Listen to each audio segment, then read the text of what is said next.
శ్రీ వెంకటేశ్వర స్వామిపై అనుచిత వ్యాఖ్యలు చేసిన న్యాయవాది కదిరే కృష్ణపై చట్టపరంగా చర్యలు తీసుకోవాలని సామాజికవేత్త చీకోటి ప్రవీణ్ జూబ్లీహిల్స్ పోలీసులకు ఫిర్యాదు చేశారు. సోషల్ మీడియా వేదికగా కదిరే హిందువుల మనోభావాలు దెబ్బతీసే విధంగా అనుచిత వ్యాఖ్యలు చేస్తూ పోస్టులు పెడుతున్నారని ఫిర్యాదులో పేర్కొన్నారు. తన రాజకీయ లబ్ధి కోసం ఇతర మతస్థల మనోభావాలను దెబ్బతీసేలా వ్యవహరిస్తున్న కదిరే తీర్పుపై మండిపడ్డారు. పోలీసులు అనుకూలంగా స్పందించి తగిన చర్యలు తీసుకుంటామని హామీ ఇచ్చారని చెప్పారు. కదిరే తీరు మార్చుకోకపోతే ధర్మరక్షకుల దాడులకు గురి కావాల్సి వస్తుందని హెచ్చరించారు.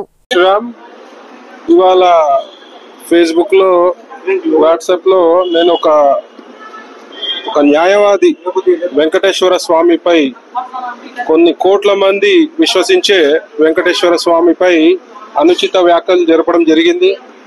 వాడి పేరు కదిరి కృష్ణ. వాడు ఒక బాధ్యతమైన వృత్తిలో న్యాయవాది వృత్తిలో ఉండి హిందువుల మనోభావాలను కించపరిచే విధంగా మరి సోషల్ మీడియాలో వాడు వాగిన మాటలన్నీ కూడా రావడం జరిగినాయి. మరి దానికి ధర్మరక్ష సంస్థ ద్వారా మరియు నేను ఒక రాష్ట్ర బీజేపీ నాయకుడిని మరి చాలా మనస్తాపానికి గురైన వాడు మాట్లాడిన తీరు దేశంలోని కోట్ల హిందువుల మనోభావాలను కించపరిచే విధంగా ఉండడం జరిగింది. కాబట్టి నేను ఇవాళ జూబ్లీహిల్స్ పోలీస్ స్టేషన్లోకి వచ్చి మరి కంప్లైంట్ ఇవ్వడం జరిగింది.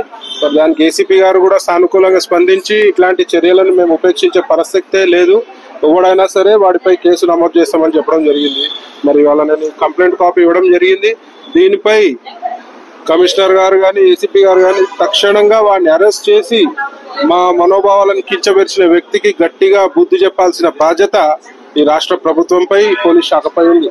మరి మేము పిలుపునిస్తే మరి వాడి కాళ్ళు చేతులు లేకుండా అవుతాడు, మరి ప్రజలలో తిరిగే పరిస్థితి ఉండదు. అయినా కూడా మేము చట్టబద్ధంగా పోవాలని ఒక నిర్ణయానికి వచ్చి ఇవాళ నేను కంప్లైంట్ ఇవ్వడం జరిగింది. మరి వాడు మనిషా మరి పంది కుట్టిండా గాడిద కుట్టిండా అయితే నాకు అర్థమైతలేదు.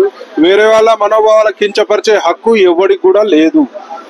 వాడు ఇలాగే ప్రవర్తిస్తే రోడ్డు మీద తిరుగుతూ మరి మా ధర్మరక్ష కార్యకర్తలు మరి తిరుగుతుంటారు. మరి నీపై భౌతిక దాడులు జరగవని గ్యారంటీ కూడా ఉండదు. మరి బిడ్డ జాగ్రత్త, ఎవడైనా సరే హిందువులపై కానీ హిందూ దేవతలపై కానీ అనుచిత వ్యాఖ్యలు చేస్తే ఉపేక్షించే పరిస్థితి ఉండదని చెప్పి ఈ సందర్భంగా నేను హెచ్చరిస్తున్నాను.